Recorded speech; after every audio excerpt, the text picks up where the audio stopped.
Shkalim Dafhei Amud Aleph. Bonjour à vous tous. Nous sommes 2 lignes avant la fin du Amud précédent. Alors nous avions vu dans la Mishnah qu'il y a 2 possibilités. Ou alors, les enfants ont hérité de leur père et n'ont pas partagé.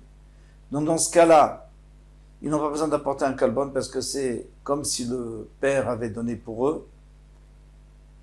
Et par contre, Maaser Behema, c'est-à-dire ils doivent prélever le Maaser Behema, ils doivent donner le Maaser, un dixième au Kohen, parce que ça appartient, c'est comme si ça appartenait à la même personne, puisque c'est encore à leur père. Maintenant, s'ils ont partagé, et puis après ils se sont associés, ils se sont réassociés, alors à ce moment-là, c'est exactement le contraire. Si ils donnent le Maratzit Shekel, chacun doit donner un kalbon, parce qu'ils sont indépendants. Par contre, pour le Maaser Behema, ils n'ont plus besoin de donner Maaser Behema, parce que 2 associés ne donnent pas Maaser Behema. Jamais. Ça, c'est jusqu'ici. Maintenant, Rabbi Chia, Amar Rabbi Yirmiyah, dit au nom de Rabbi Yirmiyah, Bae, donc il a posé la question. Et pourquoi est-ce qu'on ne dirait pas Moi je propose que, contrairement à ce qu'on a dit jusqu'à présent, qu'il y a 2 cas. Un cas où on donne Maaser Behema, on ne donne pas Kalbon. Un cas où on donne Kalbon, on ne donne pas Maaser Behema. Moi je dis qu'il y a un cas où on donne Maaser Behema et aussi Kalbon. Et il y a un 4e cas où on ne donne pas un Kalbon et on ne donne pas un Maaser Behema. Voilà ce qu'il propose. Alors on va voir, on va tourner la page. Et parfois ils sont pturim des 2, du Kalbon et du Maaser Behema. Echavida. Alors comment ça arrive? Dans quel cas? Les 2 premiers cas on a bien expliqué. Maintenant le 3e cas. Chalku anechassim. Ils ont partagé les biens de leur père. Velo chalku abehema. Mais ils n'ont pas partagé les behemot. Donc les behemot c'est toujours en commun de leur père. Donc vous comprenez qu'ils sont chayavim b'maaser behema puisqu'ils ne sont pas d'associés. Il n'y a pas d'associés. Par contre, le kalbon, ils doivent aussi le donner. Parce que comme on s'est séparé au niveau de l'héritage, de l'argent, donc maintenant chacun c'est son argent, et chacun doit donner son kalbon. Chayavim baiser ou baiser. Parfait. Dans le 4e cas, chalku abehema, ils ont partagé la behema. La behema, toutes les behemoth ont été partagées. Velo chalku et anechassim, on n'a pas partagé les biens, l'argent, ou d'autres biens. Donc maintenant, la BMA, on comprend qu'on n'est pas tour. Pourquoi? Parce qu'on a partagé. Donc on est deux associés. 2 associés sont tourim. Tourim, misé ou misé. Et le kalban n'en est pas tour. Pourquoi? Parce que c'est comme si c'était notre père qui donnait pour nous 2. Et tout ça, on va expliquer un peu plus loin parce que c'est un peu bizarre. C'est-à-dire quoi que le père donne pour eux? D'accord, mais finalement, il faut quand même donner un kalbon, non? Amar Ravmana a dit, Hada de Atamar, ce que tu as dit, dans quel cas? Que s'ils ont partagé les nechassim et pas les behemoth, ils ont partagé les nechassim et pas les biens, ils doivent donner les 2, Maaser Behema et Kalbon. Mais Shelo Eta Bemarov, on parle dans le cas où l'héritage des animaux n'est pas en majorité, n'est pas la majorité de l'héritage. Par exemple, il y avait 1 million, eh bien il y a 400 000 de behemoth et 600 000 d'argent. Pardon. Alors, il y avait 600 000 de behema. C'est ça l'essentiel des biens. Donc, on peut dire qu'ils sont encore associés sur les biens. Alors, qu'est-ce qui va se passer? Eh bien, ils sont pturim du kalbon. Puisqu'ils n'ont pas partagé les behemoth. Ils sont chayavim de Maaser Behema, mais ils sont pturim du kalbon. Rav Avinamar, Rav Shimi, il a dit que Rav Shimi a demandé. Il a posé la question. sur ce qu'on a vu. Alors maintenant on revient au cas de la Mishnah. Qu'est-ce qu'on a vu dans le cas de la Mishnah? Que chaque fois le Maaser Behema dépend du Kalbon. Celui qui donne Maaser Behema, il ne donne pas le Kalbon. Celui qui donne le Kalbon, il ne donne pas Maaser Behema. Mifnei she'asiatan ki adam echad etzel Maaser Behema. Puisque tu le considères comme un homme, puisqu'ils n'ont pas encore partagé du tout, ils n'ont rien partagé. Donc pour le Maaser Behema, ils doivent donner Maaser Behema, puisqu'ils sont comme une personne.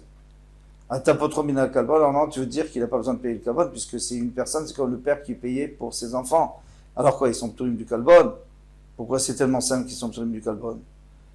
Tout le monde doit payer un kalbon, il n'y a pas d'exception. Si, pour les enfants, mais lui il n'est pas enfant, lui il est enfant, il est adulte. Donc pourquoi il ne serait pas trop du kalbon? Ça c'est une question qu'on se posait déjà sur la Mishnah depuis le début. Tu me dis, d'accord, ils n'ont pas partagé, très bien. Et alors, tu dois donner ton machatzit shekel, tu dois donner ton kalbon aussi. Amarlé, il lui a dit, lo shaniahi, est-ce que c'est pas différent d'un cas normal? Shiunoten sela achat shlema. Parce qu'ici on n'est pas, c'est pas que chacun vient avec un machatzit shekel. Chacun, ils viennent tous les deux avec un sela, c'est-à-dire un shekel entier pour les deux. Il n'y a plus besoin de ce kalbon qui était là pour compenser. Attendez, c'est pas fini. Amarlé,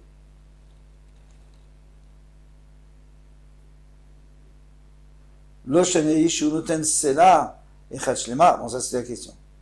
Alors il dit, mais ata afilu chalku v'chazru v'nishtatfu turimina kalbon. Faut sauter. Dans ce cas-là, si tu dis ça, pourquoi? Parce qu'ils sont venus tous les deux avec un sela. Alors qu'est-ce qui se passe s'ils se sont partagés les biens? Et puis après ils se sont réassociés et ils ont apporté un sel en même temps. Là tu avais dit que c'est sûr qu'ils sont chayavim du kalbon parce qu'ils sont deux associés indépendants. Ils sont plus en train d'utiliser l'argent de leur père. V, donc ils sont trumina kalbon. Ça tu as dit qu'ils sont trumina kalbon. Vitanina chayavim et kalbon. Ici, il est écrit qu'ils sont chayavim be kalbon.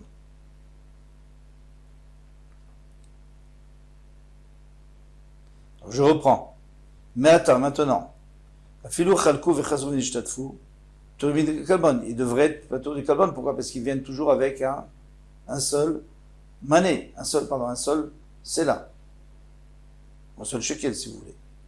Vitaninan, chayavim be kalbon. Et pourtant, la Mishnah nous dit que dans ce cas-là, ils sont chayavim be kalbon. Pourquoi? Parce qu'ils se sont réassociés. Non, parce qu'ils se sont séparés. Donc, ils se sont séparés, c'est chacun qui donne de son argent. Et finalement, c'est le même, c'est là. Tourim Maaser Behema. On avait dit qu'ils étaient aussi patour de Maaser Behema. Ravba Beshem Abba Baravuna. Alors lui, Ravba, il dit au nom de Rav Abba Baravuna, Ishne Achim She'arshu et Aviem. Il dit non, deux frères qui ont hérité. Ils ont hérité, mais maintenant ils ont partagé. Et maintenant, quand ils se réassocient, c'est comme si c'était deux beaux frères. Par exemple, il y avait un père qui avait deux filles. Et donc les filles avaient hérité leur père. Et le père est mort, donc les filles ont hérité leur père. Maintenant, les filles sont mortes. Et donc, chaque mari hérite sa femme. Vous êtes d'accord avec moi que c'est pas le même héritage? Parce que ça s'est déjà séparé depuis longtemps. C'est fini, c'est plus du tout le même héritage. Donc maintenant, chacun, quand il hérite sa femme, s'il s'associe, vous êtes d'accord avec moi que chacun doit donner un kalbon. Ah, pourtant, c'est le même, c'est là. Ça change rien. Maintenant, ils sont plus associés. Donc, les frères, c'est la même chose. Une grande différence quand ils utilisent le sela de leur père ou quand ils se partagent et après ils utilisent un sela pour les deux. Donc il a répondu à la question. En fait, c'est pas le problème du sela, c'est le problème de la personne. Si on utilise le sela, alors voilà, on est ptourim. Mais si on s'associe, par exemple, deux étrangers qui s'associent pour un sela, Ils sont chayavim chacun. Il n'y a pas d'exception dans ce cas-là.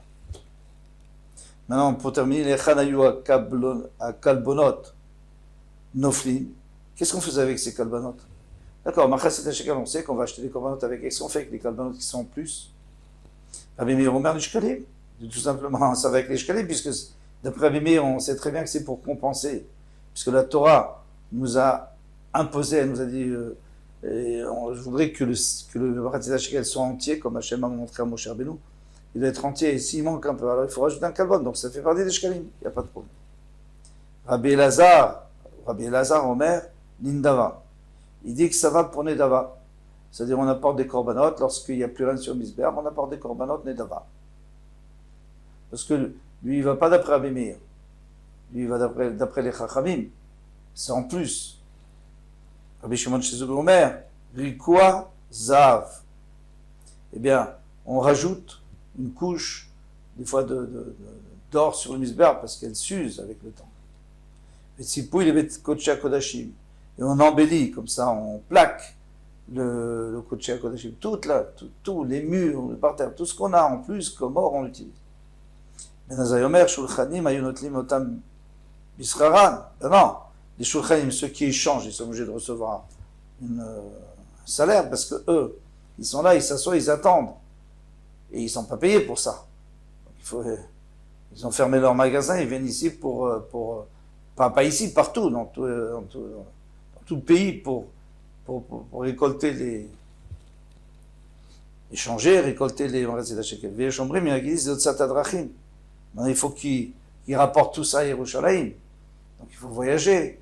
Eh bien, ça paye le voyage. Et voilà ce qu'on fait avec les Darkonot. On a fait Niad Rananach, Perek, Bechad, Be'adar. Et maintenant, on va commencer le nouveau Perek Sheni. Bezrat Hashem. Perek Bet, Halacha Aleph, ou si vous voulez Mishnah Aleph, première Mishnah, Mitzarfim Shkalim, les Darkonot. Alors lorsqu'on a récolté les Shkalim dans une ville, eh bien il faut les envoyer au Shalaim, c'est du poids, c'est de l'argent, c'est des pièces d'argent, Machassid HaShekel. Eh bien on a le droit de les changer avec des Darkonot. Les Darkonot, c'est des pièces d'or qui font 4 fois plus. C'est-à-dire 2 shkalim, 4 demi-shekels, donc finalement ça sera moins lourd, bien sûr. Mitne masoy aderer, pour enlever du poids du chemin. Kishem shayu shofarot bamigdash, de la même manière qu'il y avait des shofarot, qu'il y avait des boîtes, des tirelires dans le Beth Amikdash pour que les gens mettent dedans, le shkalim, car shayu shofarot bamidina, de la même manière il y avait aussi dans toutes les villes. Les gens de la ville qui ont envoyé leur shekel, ils ont envoyé le shekel au Beth Amikdash par un messager, ils ont été volés ou ils ont été perdus. Si le Gizbar, le trésorier, a déjà prélevé le premier Nissan, il a déjà prélevé des Machassid HaShekel, il a mis dans 3 boîtes pour acheter des korbanot, eh bien à ce moment-là, qu'est-ce qu'on considère? On considère que le shekel que moi j'ai envoyé, même s'il n'est pas encore parvenu au Gizbar, il appartient déjà au Gizbar. On va expliquer tout ça.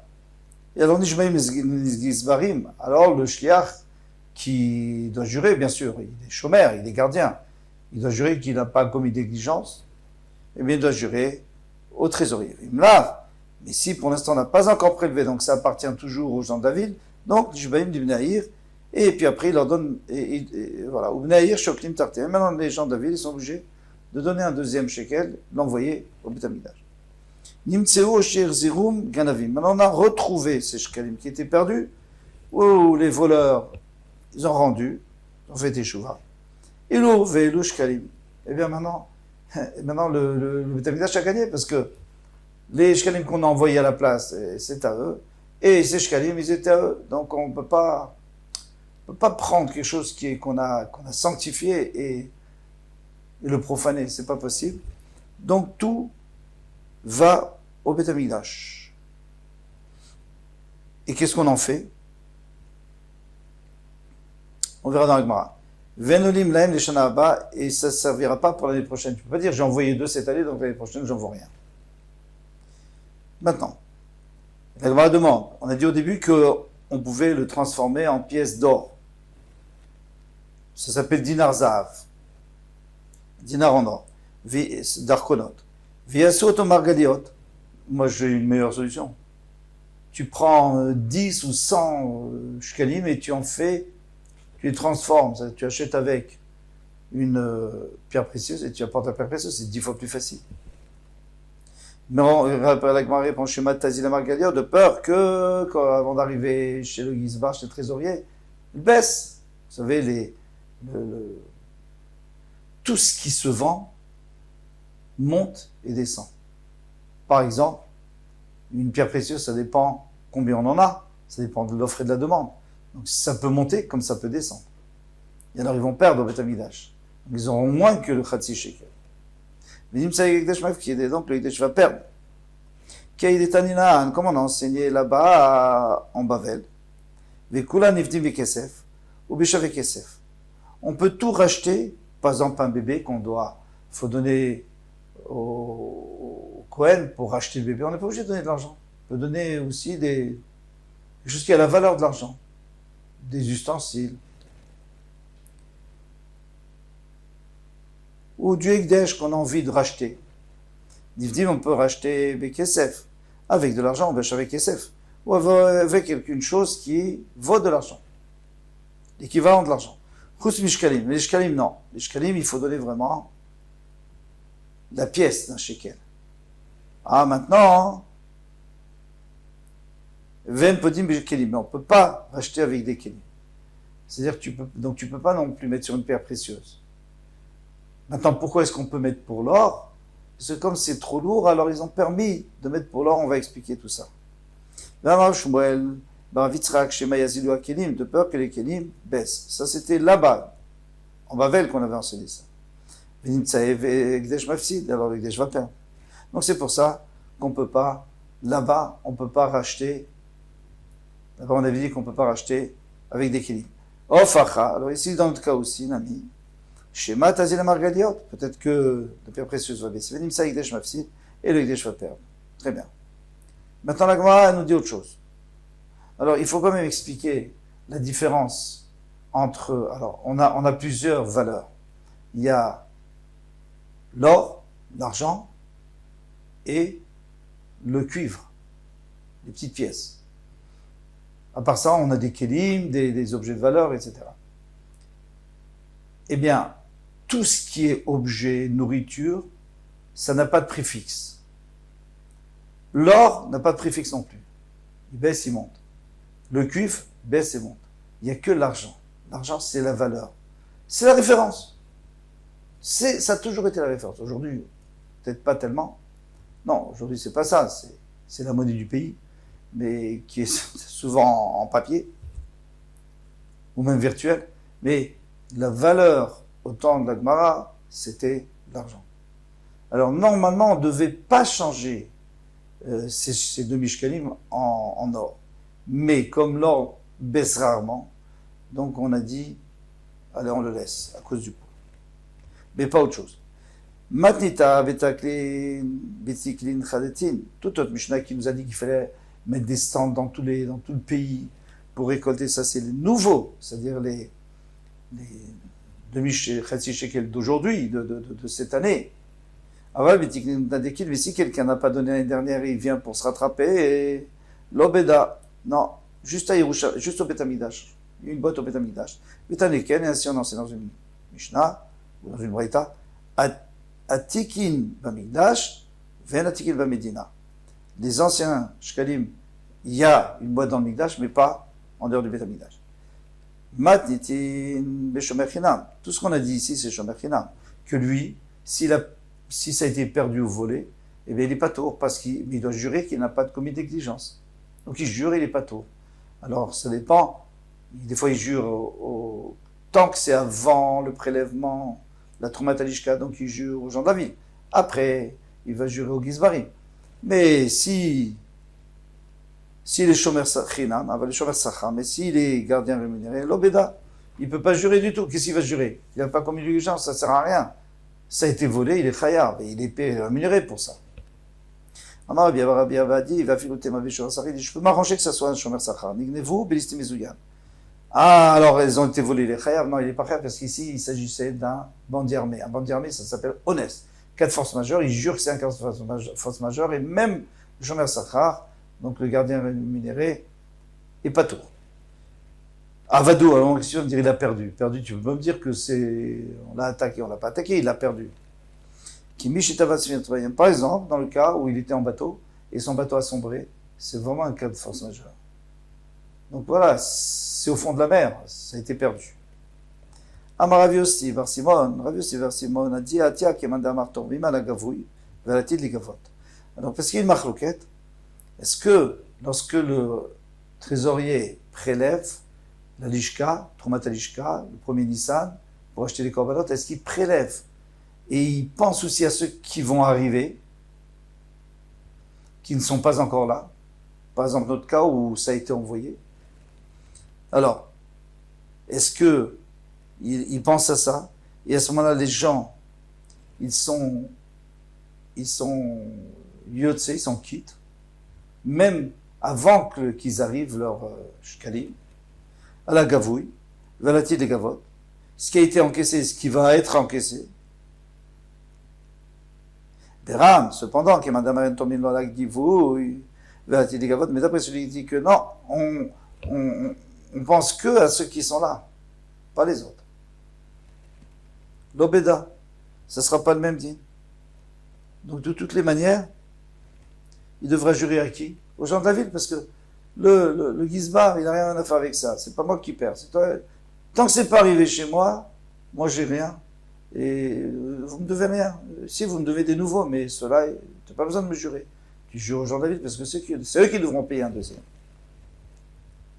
Continue. Les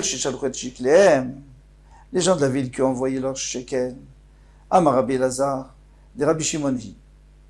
Il est certainement que cette Mishnah est d'après Rabbi Shimon. Parce que c'est seulement d'après Rabbi Shimon qu'on peut dire que s'ils ont envoyé leur shekalim,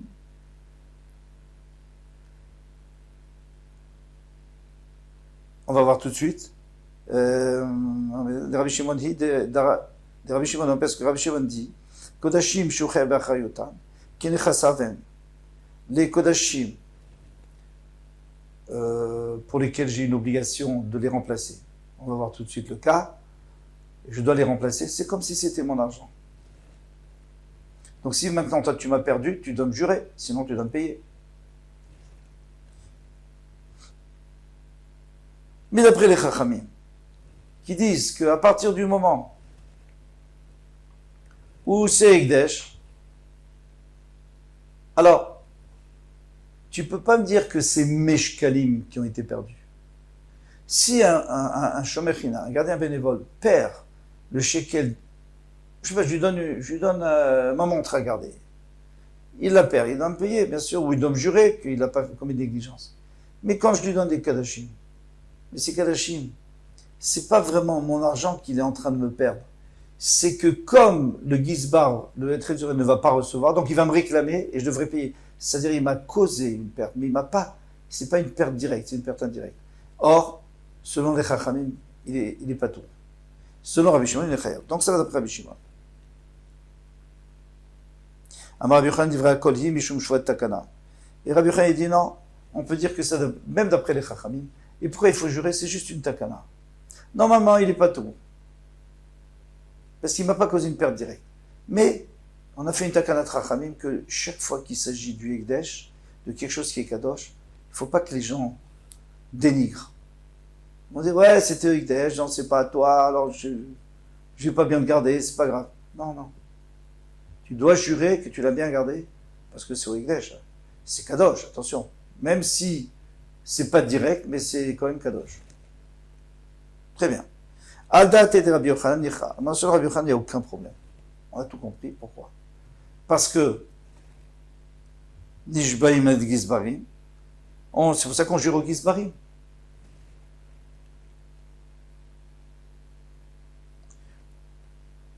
Pourquoi est-ce qu'on jure au Gizbarim? Parce que les Chachamim ont dit que tu dois jurer. Tu dois jurer. C'est du Ekdesh, il faut jurer. V'imlav, ça c'est seulement si c'était après qu'on a prélevé la lishka, donc c'était déjà au Hikdesh. D'après Rabbi Shimon. Vim lav, nishbaim lebnaïr. Et sinon, on jure aux gens de la ville. Ou bnaïr, non. Ça va d'après tout le monde parce que c'est Rabbi Yochanan. Rabbi Yochanan lui dit que c'est une choix midérabanan. Donc nishbaim gizbarim, une fois qu'ils ont déjà prélevé, vim lav, nishbaim, livnaïr, ils jurent aux gens de la ville. Ou bnaïr, shoklim acherim, et les gens de la ville doivent donner les nouveaux shkalim. On tourne la page, tartem à la place. Bishum choix de takana, juste parce qu'il doit faire une choix de takana. Et là, les Rabbi Lazare ou les Rabbi Eliezer, nishbaim bnaïr, livnaïr, ils jurent aux gens de la ville. Hadaïd et Rabbi Shimon. Alors ça va d'après Rabbi Shimon. D'accord? Parce que Rabbi Shimon lui a dit que quand tu as causé un dégât, c'est comme si tu as fait un dégât, même si c'est pas direct. Nishbaim la gizbarim.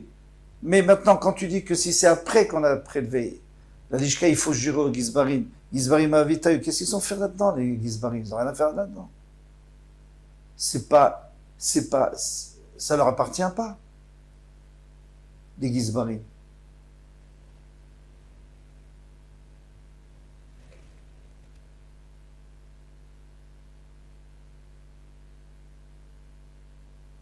Excusez-moi, même si ça leur appartient, mais on jure jamais au Hikdesh. Parce que dans la Torah, on parle de celui qui garde quelque chose qui appartient à son prochain, pas au Hikdesh. Donc on jure jamais au Hikdesh. Répond la Gemara, Nishbaim livnei hayir, bema amad gizbarim. Il jure aux gens de la ville devant les gizbarim. C'est-à-dire, il invite les gizbarim, les trésoriers, à entendre, à écouter la shvoua. Pourquoi? En vérité, il n'a aucun devoir envers les gizbarim, puisque c'est du Hikdesh, il n'y a pas besoin de jurer. Mais pour pas qu'il le soupçonne d'avoir pris l'argent pour lui, il dit, je l'ai perdu, on me l'a volé. Inami donne les joues les pochim pour pas qu'on les considère comme des pochim, des gens qui ont commis une négligence. Et on dit, ouais, il a commis une négligence, et maintenant il nous apporte pas nos shkalim. Alors on invite le gizbar, on dit, écoutez, il va jurer, et comme ça tout est réglé. Kol tuv Adonai Bezrat Hashem.